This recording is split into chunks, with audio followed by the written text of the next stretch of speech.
Ganga cassette के माध्यम से आप सब एक बेहतरीन गीत सुनने जा रहे हैं जिसका शीर्षक होगा मौत का कहर। 4 लाइन भूमिका में कहना है। मरना जीना तो दुनिया का खिलवाड़ है, कहीं मातम कहीं बजती सहनाइयाँ। दुनिया की भीड़ में कोई हंसता फिरे और किसी को सताती हैं तन्हाइयाँ। हर समय सदैव रहता बराबर नहीं, कौन जाने कि कब दुनिया होगी फना।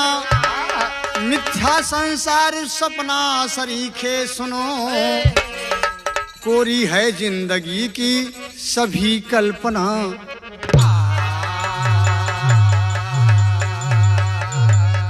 मिथ्या संसार सपना सरीखे सुनो, कोरी है जिंदगी की सभी कल्पना। भाव मिला कवाली में कहना मास्टर साहब। एक बहन अपने भाई से वादा कराती, किस बात का देखें, कि मेरे भैया कन्हैया शकुन मेरा सुन। मेरे भैया कन्हैया शकुन मेरे सुन, मेरे भैया कन्हैया शकुन मेरे सुन। एक वादा निभाने का वादा करो, मेरे भैया कन्हैया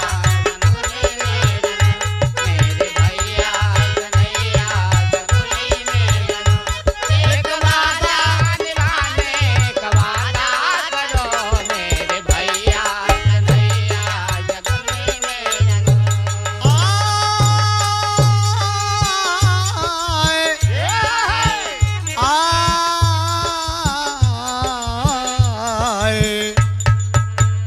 मेरे भैया कन्हैया शकुन मेरा सुन। एक वादा निभाने का वादा करो, यह गुलामी, यही वादा कराती बाबूजी। यह गुलामी जो दुल्हन रूपी सजी के खड़ी। यह गुलामी दुल्हन रोपे सज के खड़े, यह गुलामी दुल्हन रोपे सज के खड़े।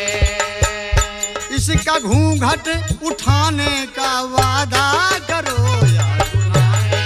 गुलामी दुल्हन खड़े, यह गुलामी दुल्हन का वादा करो, यह गुलामी दुल्हन खड़े। बहुत खूबसूरत गीत के माध्यम से आपको मिलेगा वाह वाह कि मौत किस किस रूप में आती है बाबूजी, वाह। और शासक किस तरह होना चाहिए। शासक का कर्तव्य क्या होता है, कि राजा को क्या होना चाहिए, किस तरह उसको रहना चाहिए, अपनी प्रजा की देखभाल करनी चाहिए। जीव होता अमर या सभी जानते, जीव होता सभी जानते, जीव होता हमारे सभी जानते। लेकिन जीवन तो सबको बिताना पड़े। जीव होता हमको सभी जानते, जीवन बिताना पड़े। जीव होता हमारे सभी जानते। जीव होता अमर यह सभी जानते, लेकिन जीवन तो सबको बिताना पड़े। चाहे धर्मी अधर्मी हो या राजा रंक। चाहे धर्मी अधर्मी हो या, चाहे धर्मी अधर्मी हो या काल के गाल में सबको जाना पड़े। चाहे धर्मी अधर्मी जाना पड़े, चाहे धर्मी अधर्मी काल के गाल में सबको जाना पड़े। चाहे धर्मी अधर्मी हो या राजा रंग, काल के गाल में सबको जाना पड़े। वाह। कहना है, धन्य भगवान तेरी माया भी निराली है, तेरा हर काम बस हिकमत से नहीं खाली है।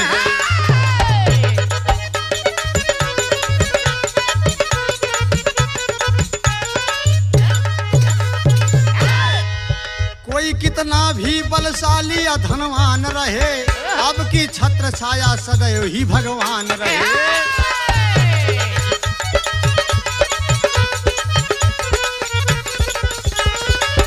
जमी और आसमां सूरज और चांद तारे हैं, प्रभु का नाम एक एक कण सदा पुकारे हैं।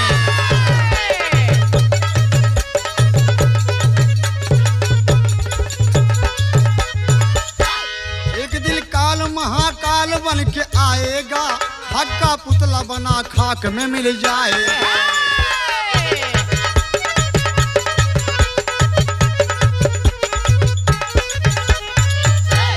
शरीर नश्वर है बाबूजी, वाह वाह, खाक का पुतला है, इसका कोई ठिकाना नहीं है। हाँ, एक दिन विक्रमादित्य जी उज्जैन के नरेश,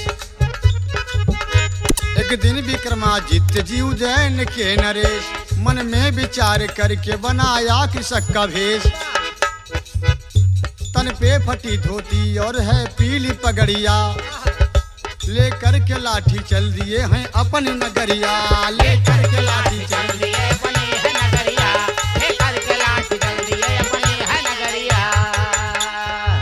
एक दिन के वाकया, महाराज विक्रमादित्य जी वाह, उज्जैन नरेश अपने नगर का हाल समाचार लेने के लिए कि हमारी प्रजा किस तरह है, वाह, क्या चल रहा है, क्या हो रहा हमारे राज्य में, इसकी जांच करने के लिए एक कृषक का वेश बनाए और सिर पे पीली पगड़ी बांध लिए बाबूजी, और हाथ में एक छड़ी ले लिए और चल दिए। हाँ, रात का वाकया है, महाराज सोचे प्रजा की करना है देखभाल, मेरे नगर में प्रजा केरी कितनी है खुशहाल।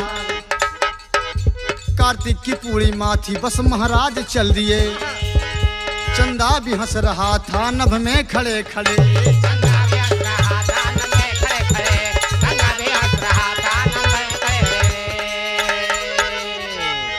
प्रजा की हाल देखकर मन में खुशी हुई, प्रजा की हाल देखकर मन में खुशी हुई। इतने में एक बुढ़िया अचानक निकल पड़ी, चले जा रहे हैं और इसी बीच रास्ते से रात का वाकया, वाह, चंद्रमा का प्रकाश बिल्कुल हाँ, स्वच्छ दिख रहा है, हाँ, कौन सी वस्तु कहाँ है। हैं देखते महाराज अचानक ये तमाशा, भूपद के मन में पैदा हो गई है निराशा। रफ्तार उसकी देख कर महाराज चल दिए, रफ्तार के देख महाराज चल दिए, रफ्तार के देख महाराज चल दिए। बुढ़िया के पीछे पीछे श्रीमान चल दिए, बुढ़िया के पीछे पीछे श्रीमान चल दिए, बुढ़िया के पीछे पीछे श्रीमान चल दिए।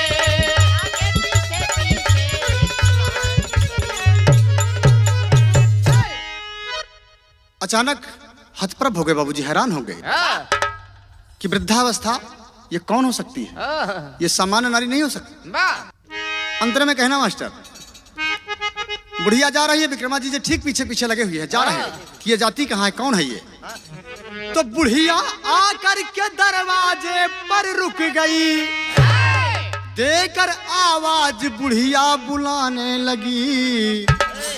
वाह बुढ़िया में कितनी करामात थी, वाह बुढ़िया ने कितनी करामात की, वाह बुढ़िया ने कितनी करामात की। कभी कच्चा न उसका निशाना पड़े, वाह बुढ़िया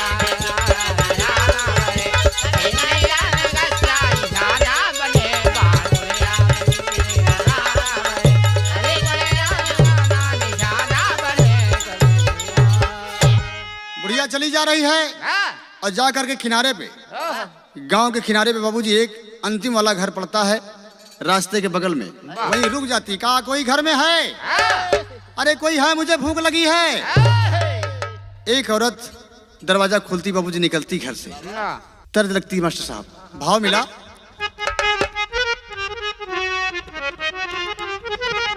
किरतिया स्नान ना होई मोरे राजा रतिया स्नान ना होई मोरे राजा रतिया स्नान ना होई मोरे राजा।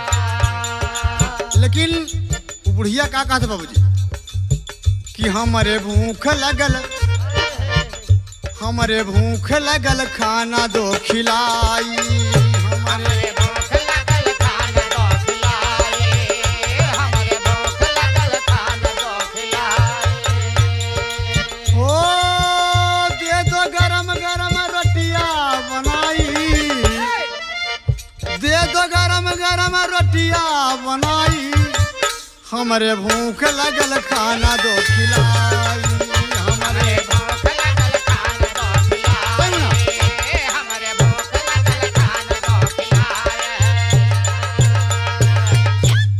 औरत निकली कहा कि का बात है बूढ़ा माई कहीं बिटिया बड़ी जोर से भूख लगल है एक ठो रोटी खिया जा। बेचारी नारी रात की अगिया जलवले बेचारी नारी रात की अगिया जलवले बेचारे नारे रात की अगिया जलवले।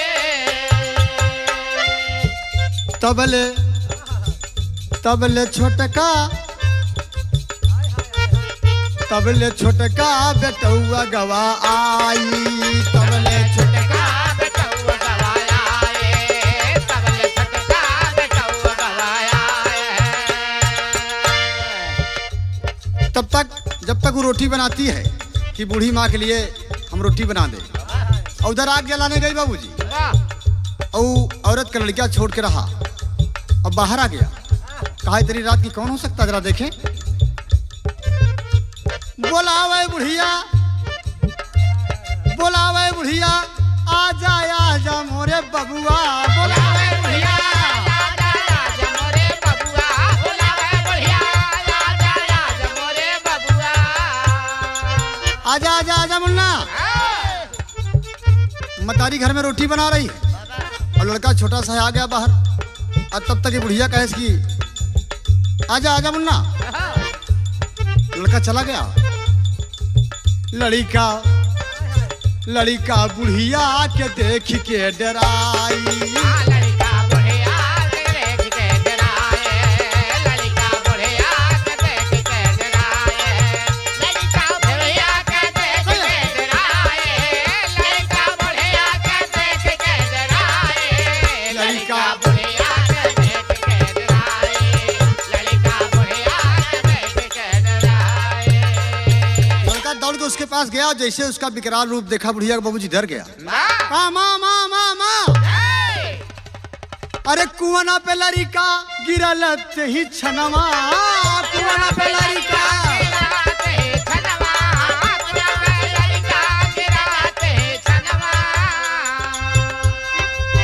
कुआना पे लड़का गिरल ही छनवा कुआना पे लड़का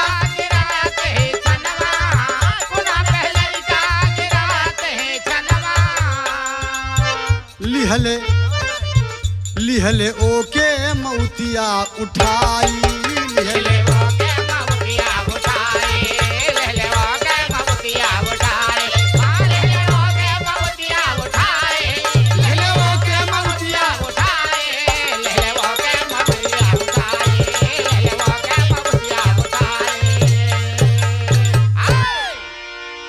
राजा विक्रमादित्य जी लगे हुए हैं एकदम ठीक पीछे लगे हुए हैं कहें आखिर ये हो कौन सकती है। ये गई कहा कि खाना बनाओ इतने मतारी अंदर गई लड़का बाहर आया और लड़का जैसे रूप देखा विकराल बाबूजी ये कोई चुड़ैल तो नहीं है और लड़का देख के बाबूजी कुएं में गिरा उसकी मौत हो जाती और तब तक बुढ़िया आगे की ओर चलती है बाबूजी और जब आगे की ओर चलती है तो देखते हैं क्या कि बुढ़िया जा रही है और अचानक रिक्शा का रूप धारण कर लिया बाबूजी भालू बन गई। एक तर्ज लगा था मास्टर साहब कि नाचे खेत में अपने भारत के किसान मोरे बबुआ नाचे भारत के किसान मोरे बबुआ नाचे खेत में अपने भारत के किसान बबुआ। रथ के ताकत रहा रिक्श बन गया और आगे रास्ता लिया बाबूजी। और जैसे कुछ दूरी पे गया, वन बाग कुछ पेड़ दिखाई दिए, एक सूखा पेड़ है। एक 15-16 साल का लड़का बाबूजी पेड़ पे चढ़ के लकड़ी काट रहा है और रिक्श वही पहुंच जाता है कि लड़का लकड़ी काटे, लड़का लकड़ी काटे, पेड़वा की डाल मोरे बबुआ। लड़का लकड़ी काटा पेड़वा के डाल मोरे बबुआ। लड़का लकड़ी काटा पेड़वा के डाल मोरे बबुआ। रिक्श धीरे धीरे पेड़ के नीचे पहुंच गया और ऊपर लड़का है। ओके मन में इच्छा हुई कि हम ऊपर चढ़ें और लड़के का शिकार करें। रिछावा बिपिन में बड़ी जोर गुर्राए, बड़ी जोर गुर्राए हो। रिछावा बिपिन में बड़ी जोर गुर्राए, बड़ी जोर गुर्राए हो। रिछावा बिपिन में बड़ी जोर गुर्राए, बड़ी जोर गुर्राए हो। पेड़वा पे, क्या बात है? पेड़वा पे चढ़ा जवन लड़ी का डराए, जवन लड़ी का डराए हो।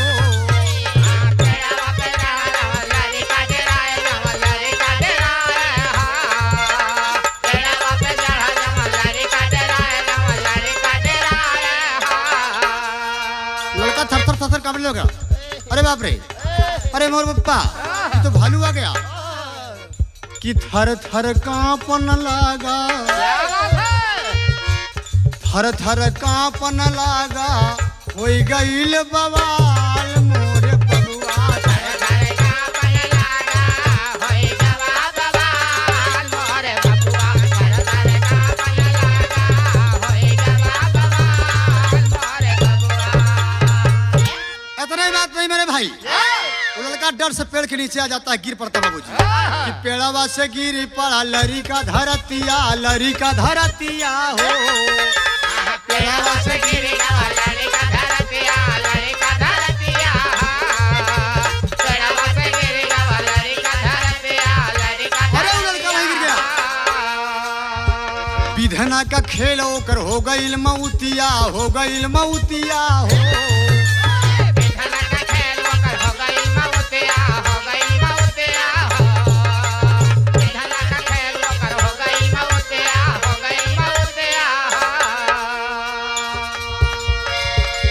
हाय रे रही उमरिया, क्या बात है?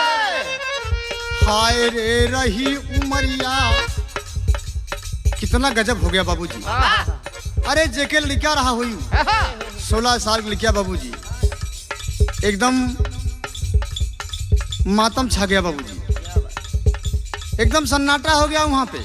तमाम लोग देख रहे, लड़का गिरा मर गया कि हाय रे रही उमरिया, ओकर 16 साल मोरे बबुआ। हाय रे रही उमरिया, ओकर 16 साल मोरे बबुआ। हाय रे रही उमरिया, ओकर 16 साल मोरे बबुआ। अरे रिछ मार दिया लड़के को और मार करके आगे का रास्ता लिया बाबूजी। और मारी के गदे लवा कर रीछ हरसाए, रीछ हरसाए हो। मार के गदे लवा रीछ हरसाए, रीछ हरसाए हो।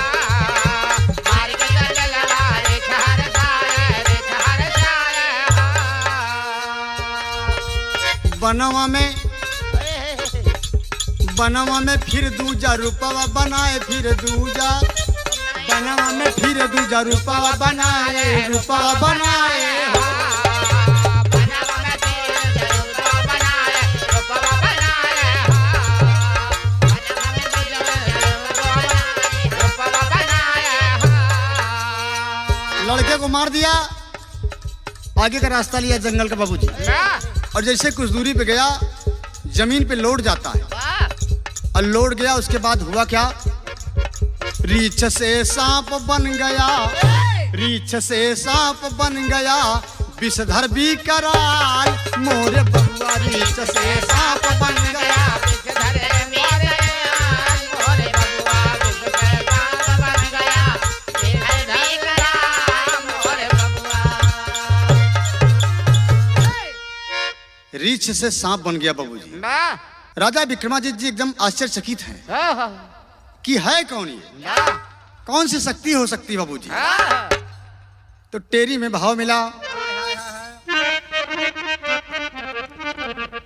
नवरिया बीचे धरवा गई, अरे तो सन का सांप समुंदर में उमड़ी लहरिया, नवरिया बीचे धरवा गई।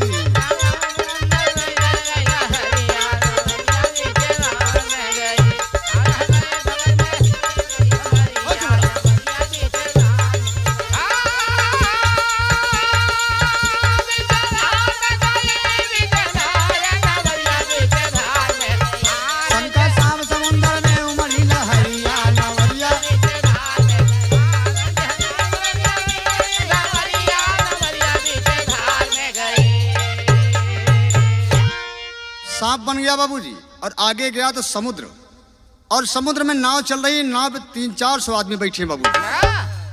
अब महाराज चले जा रहे हैं, महाराज के पीछे पीछे खड़े समुद्र के किनार, पीछे पीछे चले जा रहे हैं। सांप हिला पानी के अंदर, नैया रही बीच मझधार, एक नाव पे 300 मनई एक ही साथे रहे सवार। नाव के ऊपर सांप चढ़ गया, क्या बात है? नाव के ऊपर सांप चढ़ गया, मचा समुंदर हाहाकार।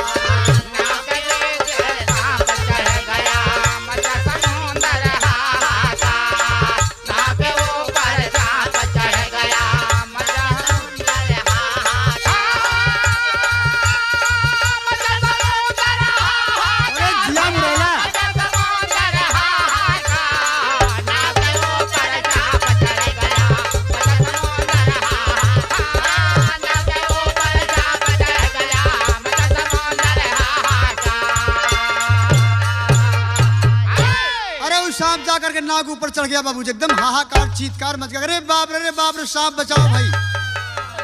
तो डगमग नाव भाई, पानी में डूब गए सब लोग, अरे नाविक सहित सभी मर गए। देखाई संयोग हो, नवरिया बीचे धरवा गई, अरे विक्रमादित्य केहू ना पाए पतवरिया, नवरिया बीचे धरवा गई।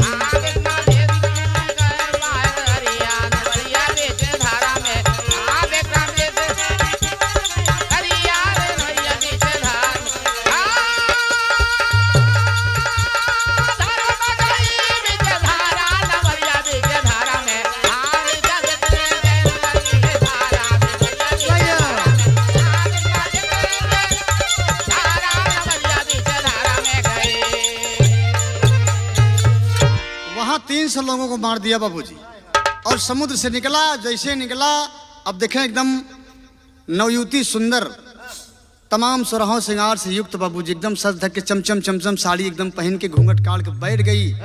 बगल में आके एक जगत कुआं पक्का बावड़ी रही बाबूजी, और उधर से राजा साहब के यहाँ से नौकरी करके 2 सैनिक 2 सिपाही चले आ रहे हैं, तमाम रुपया पैसा धनगौल कमा करके। अब वही नखरा बना के बैठ गई कि अब तो कुछ बात बनबई करे। मजा आई। सैनिक चले आ रहे हैं दोनों, और रास्ते में देखें कि बड़ी सुंदर नारी एकदम दुल्हन बन के सजी धजी बैठी है। क्या कारण हो सकता है, आखिर बात क्या हो सकती है? अरे दुई नौ सगा भाई, दुई नौ रहले सिपहिया, रहिया में दुई नौ जन अइलन हो, दुई नौ बहुत रुपया कमैलन हो।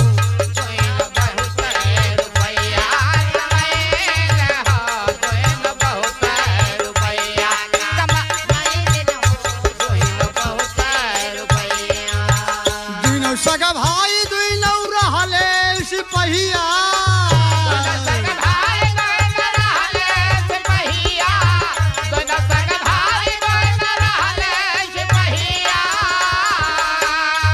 अरे रहिया में दुई नौ जनो अइलन हो, ओ रहिया में दुई नौ जनो अइलन हो, दुई नौ बहुत रुपया कमैलन हो।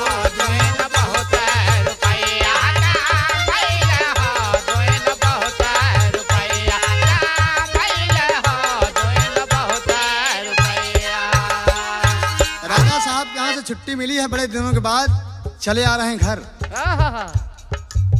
छुट्टी से घर जात मन में फिकरिया, कुआं पे बैठिए कमेली गई गुजरिया।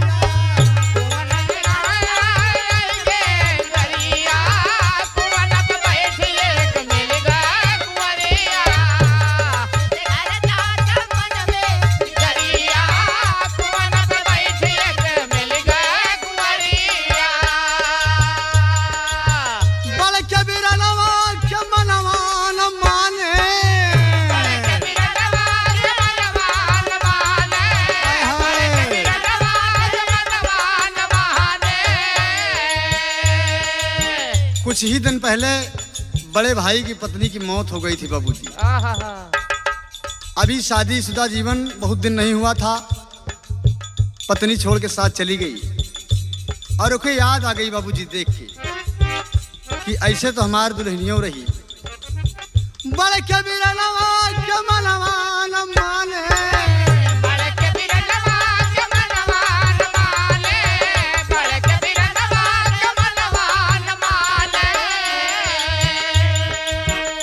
अरे आगे चरणवा बढ़ाई लेना हो,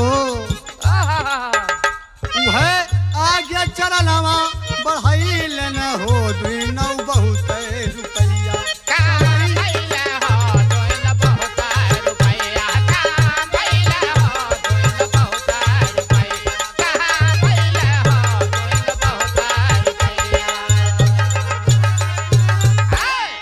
बड़े भाई ने कहा मेरे भाई चलो थोड़ा पूछते हैं कि ये कौन है। कहें भैया ये जमाने की बात है, कोई कैसा भी हो, क्या मतलब हमसे, हम तो सैनिक हैं, हम तो नौकरी करके घर जा रहे हैं। कहा नहीं कोई दुखियारी हो सकता है ना। अरे तिरिया से पूछन लगाऊ सिपहिया, कहवा का जैबू भूला गईली रहिया।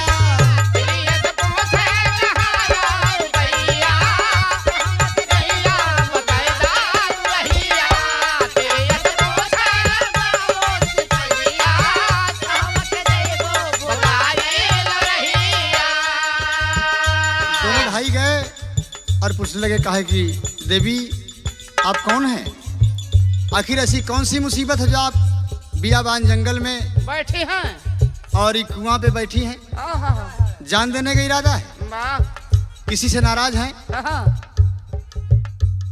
कहा नहीं आप नहीं समझेंगे, हमारी व्यथा कुछ अलग है। कहें हमारे पिया हमें छोड़ दिए बाबूजी, हम किसके लिए जिए किसके लिए मरे, मरना ही बेहतर होगा। दुल्हन कहे पियवा मार के भगईले, अब हम तोहरा से नहीं आ लगईले।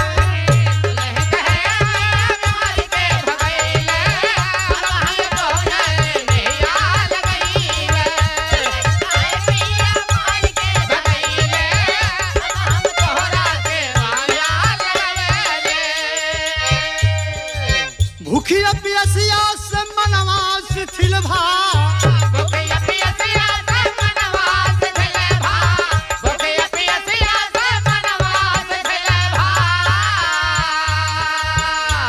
हाय मनवा में हलचल मचैल न हो, अरे मनवा में हलचल मचैल न हो, दुई नौ बहुत रुपया कमाई। बहुत रुपया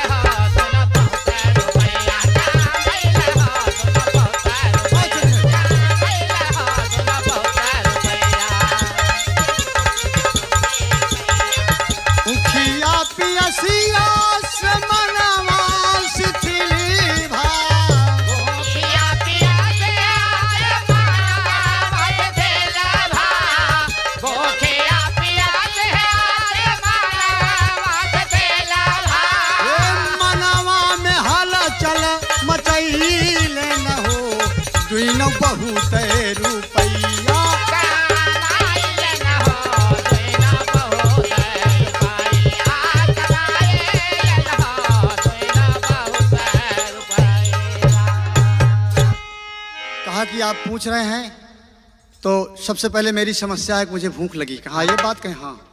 कहें कि आप यहीं रहिए और एक बात मैं कहूँ आपको बुरा न लगे, कहें कि मेरी पत्नी का स्वर्गवास हो गया है और आपके पति ने आपको घर से भगा दिया है, तो क्या आप मेरे साथ रहने के लिए तैयार हैं? कहा कि जैसी आपकी मर्जी हो, यदि आप चाहते हैं तो कोई ऐसी बात नहीं है, हम तैयार हैं।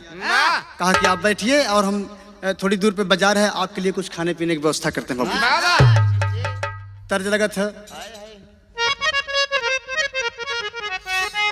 क्या बात है?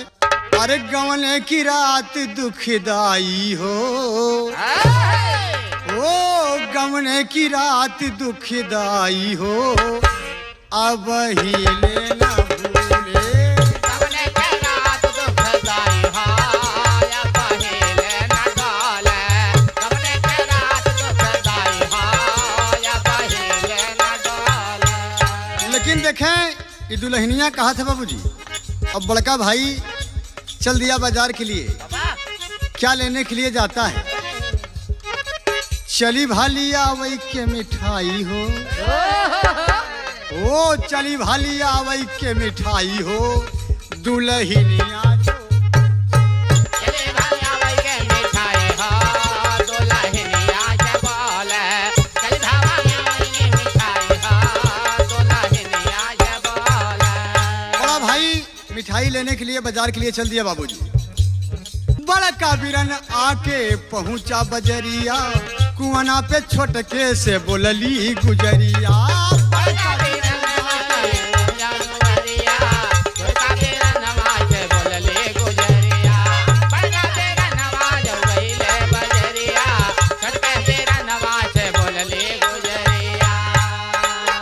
सिपाही का छोटा भाई वहीं बैठा है।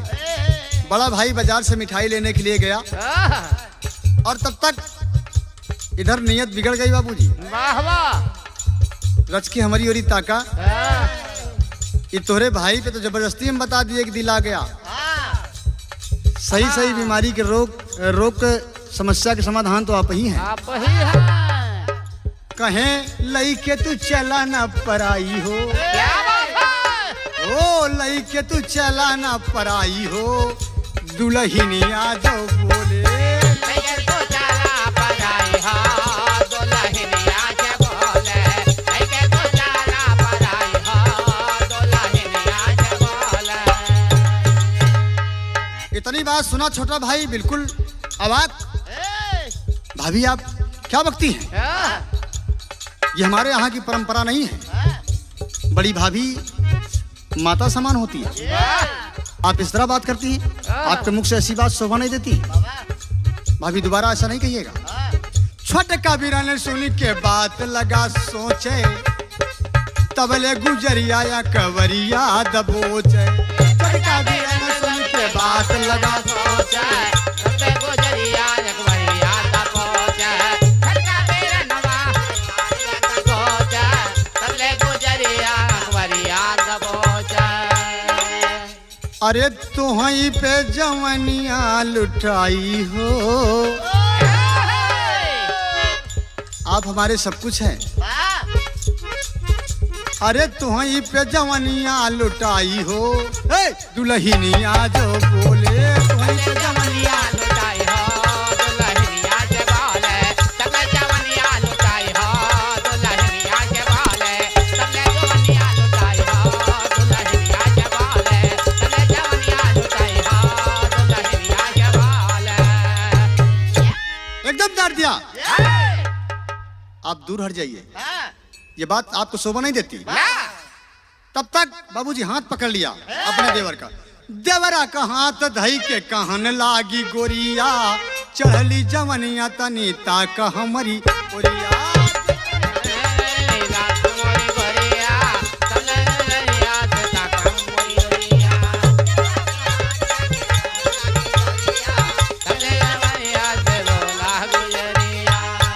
कहे रच की हमारी ओरी देखा, अरे देता ना घुंघुटवा उठाई हो, ओ देता ना घुंघटवा उठाई हो, दुल्हनिया जब बोले।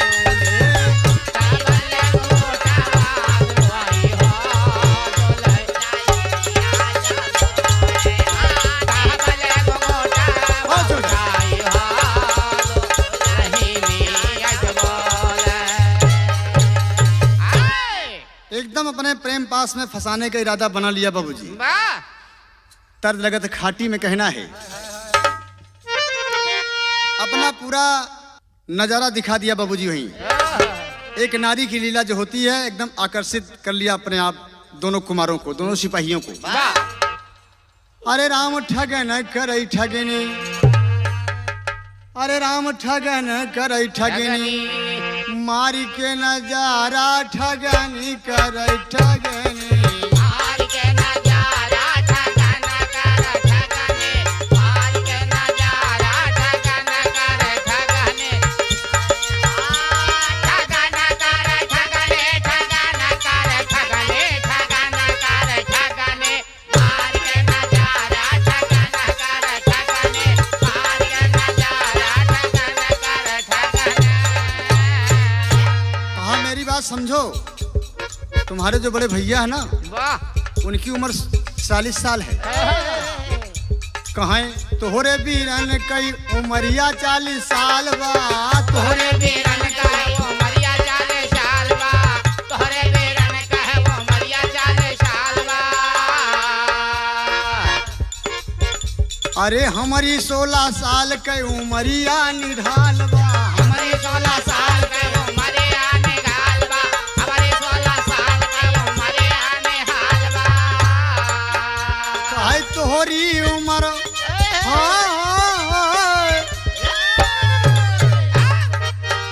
कहे तोहरी उम्र 20 साल हो, दिलारा ठगन करे ठगन।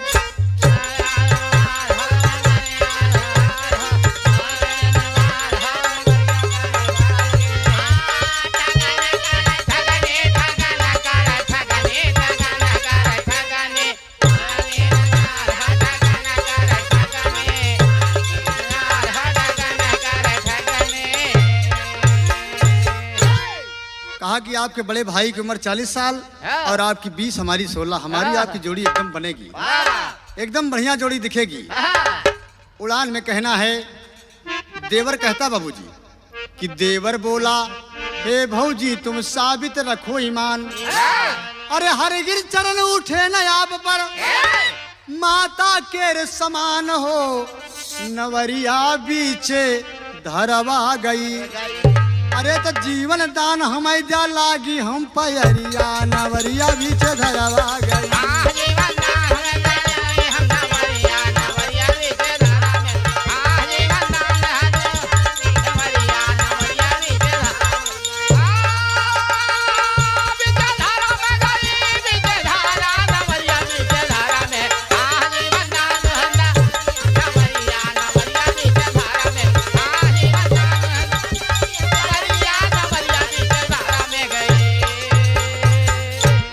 कहा भाभी आप मुझे बख्श दें, मुझसे ये गलती नहीं हो पाएगी। तर्ज लगे था मास्टर साहब कि हमारे नैहरे की ओरिया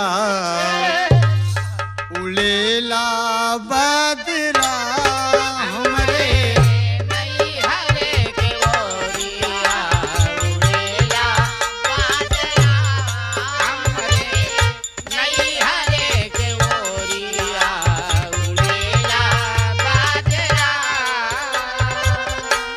जाई के बदरा बगीचा में बरसे, जाई के बदरा बगीचा में बरसे, जहाई के बदरा बगीचा में बरसे। कि माला गूंथला मलिनिया, माला गूंथला मलिनिया, भीगेला गजरा। माला गूंथला मलिनिया, भीगेला गजरा। माला गूंथला मलिनिया, भीगेला गजरा। लेकिन देखें वो औरत अपना दूसरा रूप दिखा दिया बाबूजी। अपना वस्त्र आभूषण जो था, गले की माला, हार, एकदम सब चुनरी चोली सब एकदम फाड़ दिया बाबूजी अपने हाथ से।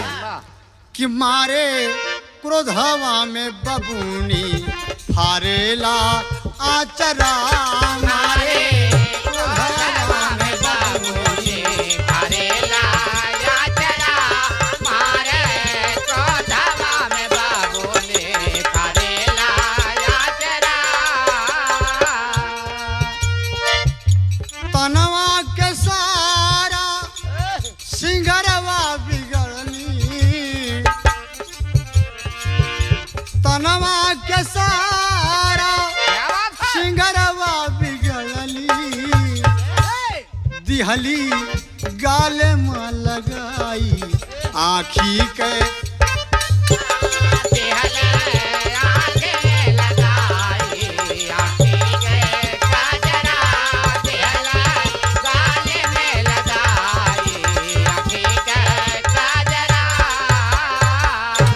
इतने से खुश नहीं है ना और क्या करती है अरे होठवा के लाली देवर के लगैली होठवा होठवा के लाली देवर के लगवाले होठवा के लाली देवर के लगवाले दिहली तोरी के बहाई दिहली तोरी के बहाई फुलवन के गजरा दिहले तोरे के बहाई फुलवन के गाजरा दिहले बहाई फुलवन के गाजरा तोरे के बहाई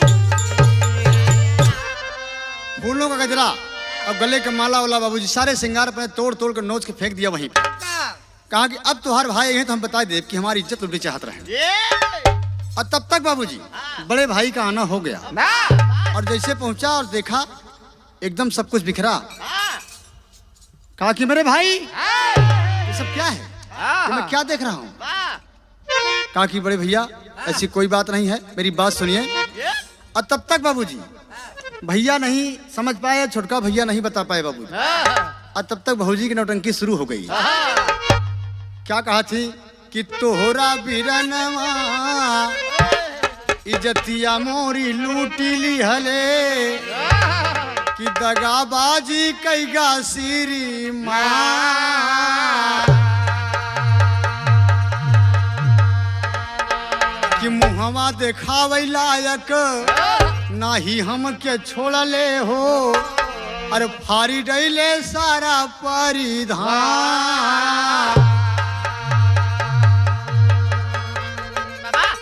कहीं ये दशा ये आपके छोटे भाई ने किया मेरे वस्त्र फाड़ दिए मेरे केस उखाड़ दिए बाबूजी फूलों का गजरा उखाड़ के फेंक दिया बाबूजी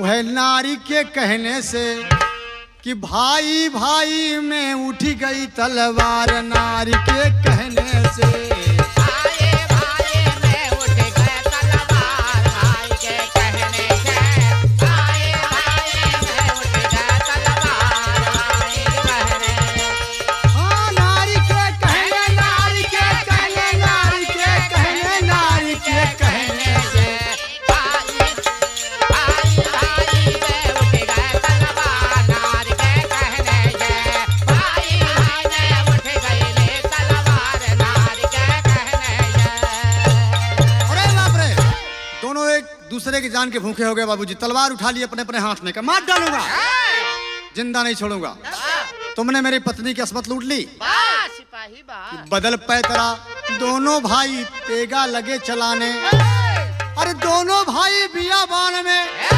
युद्ध परस्पर ठाने नारी के कहने से अरे जाने नाये कई दूधे कई धारी नारी के कहने से तो खून से लथपथ हो गए दोनों नारी खड़ी मुस्काती खून से लथपथ हो गए दोनों नारी खड़ी मुस्काती राजा विक्रमादित्य जी देखें धक धक धड़क छाती हो नारी के कहने से एक दूसरे को मारने के लिए एकदम जान से गर्दन उतार देने के लिए तैयार है बाबू तो घायल हो के दोनों जमी के ऊपर गिर गए भाई। अरे धीरे धीरे उठ के दोनों तेगा लिए उठाई, नारी के कहने से वही दुनौ दुनौ का गर्दन लिए उतारे, नारी के कहने से दुनौ दुनौ का गर्दन लिए उतार, नारी के कहने से दुनौ दुनौ का गर्दन लिए उतार, नारी के कहने, हाँ नारी के कहने, नारी के कहने, नारी के कहने, नारी के कहने से दुनौ का लिए उतार, नारी के कहने से दुनौ दुनौ का गर्दन लिए उतार, नारी के कहने से। अरे दोनों भाई स्वर्ग सिधारी, राजन देख रहे खिलवारी, राम मूले पे पगिया, नारी से बनेगा बुढ़ौना मूले पे पगिया। दोनों भाई आपस में तकरार किए, एक दूसरे को बाबू तलवार से मार दिए, दोनों गर्दन नीचे गिर गई, एकदम धराशायी हो गए, खून से लथपथ शरीर। तो बूढ़ा रूप बना के सुंदरी आगे राह सिधारा। अरे देख विक्रमादित्य जी बोले बूढ़े को ललकारा, राम मूले पे पगिया कि अब बाके कर दई मुखौना मूले पे पगिया, अब बाके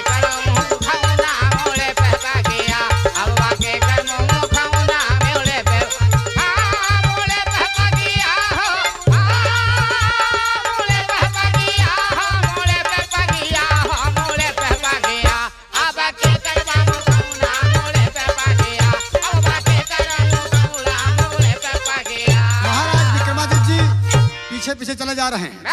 ऐसी में डांट जवाब रुक बे, कि चरण पकड़ के बोले कि तुम कौन हो? कहे रुको मैं बताता हूँ। अब बाबूजी ये समय बुढ़वा के रूप में है, अपना रूप बदल लिए हैं। तो चरण पकड़ के महाराज बूढ़े से बोले बानी, और नाना रूप बना के आप मारे बहुत परानी, राम मूले पे पगिया। कह रहे हैं कि बताए आप हैं कौन? कौन हो तुम? बूढ़े का रूप बना है बाबूजी। अरे अब जी हम का क्या भूलऊं ना मूले पे पगिया, अब जी हम का क्या भूलऊं ना मूले पे पगिया, अब जी हम का क्या भूलऊं ना मूले पे पगिया, हाँ मूले पे पगिया हो, मूले पे पगिया हो, मूले पे पगिया, मूले पे पगिया, अब जी हम का क्या भूलऊं ना मूले पे पगिया, अब जी हम का क्या भूलऊं ना मूले पे पगिया। तमाम लोगों को मार दिया बाबूजी, लेकिन अब तक बात समझ में नहीं आई कि आखिर है कौन वो। अपना परिचय श्रीमान जी हमसे झट बतलाओ। अरे हंसाई लगल हारे राजन, अपने घर को जाओ, राम मूले पे पगिया, अब ना पौब्या हम कभौना मूले पे पगिया। कहा राजन आप अपने घर को जाएं, हम दोबारा आपको दर्शन नहीं देंगे, हम दिखाई नहीं देंगे। कहा नहीं तुम्हें बताना होगा तुम कौन हो, आखिर आप हैं कौन? लड़के को मार दिए, वहां फिर पहुंचे, लड़का लकड़ी काट रहा था उसको मार दिए, 300 आदमियों को नाव पे मार दिए, सिपाही मार दिया। और यहाँ ये मैं देख रहा हूँ, और इस समय आप बूढ़े के रूप में हैं। आखिर आप कौन हैं? पंधारी में कहना मास्टर साहब।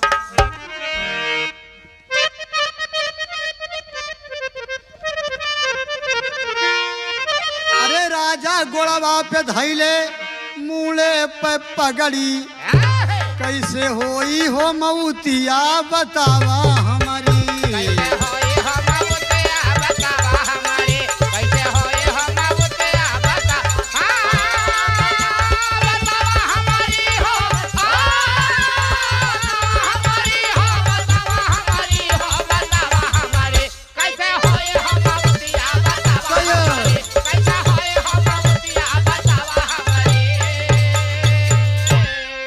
इतनी घटना इतनी मौत हो गई, और सबके कारण तुम ही हो।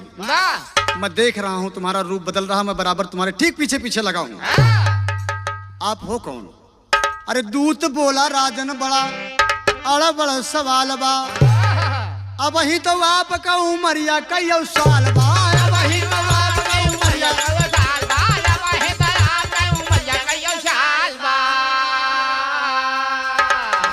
आप पूछ ही रहे हैं तो मैं बता रहा हूँ। हाँ। अभी तो कई वर्षों तक आपकी उम्र है। वाह। महाराज कहें, महाराज कहें, हाँ हम आपको पहचान रहे हैं।